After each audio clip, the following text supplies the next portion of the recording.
नमस्ते। इजरायल के नई दिल्ली स्थित दूतावास के पास मंगलवार को एक संदिग्ध विस्फोट के बाद भारत से लेकर इजरायल तक हड़कंप मच गया है।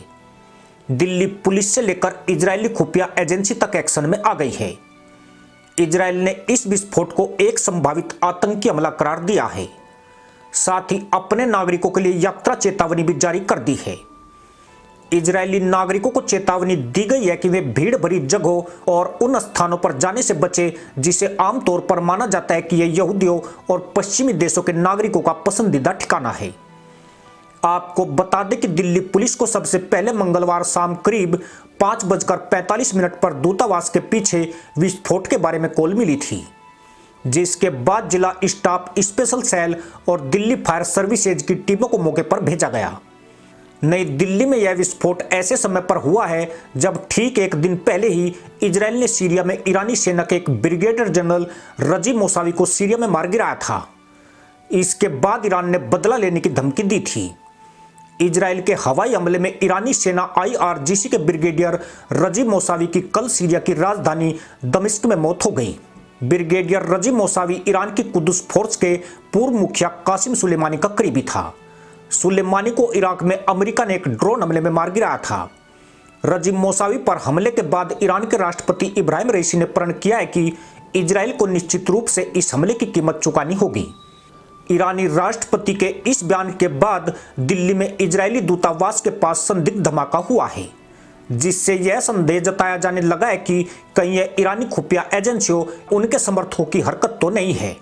यह संदेह इसलिए भी बढ़ रहा है कि विस्फोट स्थल से एक पत्र मिला है जिसमें इजरायली राजदूत को संबोधित करके गालियां दी गई है। इस पत्र को इजरायल के झंडे में लपेटा गया था। इसमें इजरायल के गाजा में कार्रवाई और बदले का जिक्र किया गया है। भारत में भी फिलिस्तीन के समर्थन में रैलियां निकाली गई है और इस बात से इनकार नहीं किया जा सकता है कि कुछ असामाजिक तत्व इजरायली दूतावास को निशाना बनाना चाह रहे हों, या यह भी हो सकता है कि ईरान या फिर कोई और विदेशी तत्व इस धमाके में शामिल हो। भारत यूं भी गद्दारों से भरा पड़ा हुआ है और यहां ऐसे गद्दारों की कोई कमी नहीं है जिनके लिए मजहब के सामने देश कुछ भी नहीं है। इससे पहले साल 2012 में इजरायल के मिलिट्री अताशे नई दिल्ली में हुए कार बम हमले में घायल हो गए थे। भारतीय जांच एजेंसियों ने जब इस घटना की जांच की तो इसमें ईरान के रिवोल्यूशनरी गार्ड का हाथ सामने आया था। इस दौरान दुनिया के कई हिस्सों में ईरान ने इजरायली नागरिकों और अधिकारियों को निशाना बनाने की कोशिश की थी। यही नहीं, 29 जनवरी 2021 को भी इजरायली दूतावास के पास IED विस्फोट हुआ था। इसमें भी जब जांच की गई तो पाया गया कि ईरान की कुद्दुस फोर्स ने यह हमला कराया था। हालांकि इस बम को भारत में एक स्थानीय शिया मॉड्यूल ने प्लांट किया था। इस विस्फोट में हमलावरों ने यह दिखाने की कोशिश की कि यह इस्लामिक स्टेट ने कराया है। हालांकि बाद में जांच में यह साफ हो गया था कि इसके पीछे ईरानी सेना का हाथ था। इजरायल को यह दिखाने की कोशिश की गई थी कि भारत भी उनके लिए सुरक्षित नहीं है। गाजा युद्ध के बाद से ही दुनिया भर में इजरायली अधिकारियों और वहां के नागरिकों पर हमले बढ़े हैं। यही वजह है कि इजरायल ने पहली बार अपनी खुफिया एजेंसी मोसाद को दुनिया के हर कोने में सक्रिय कर दिया है ताकि अपने नागरिकों की जान बचाई जाए।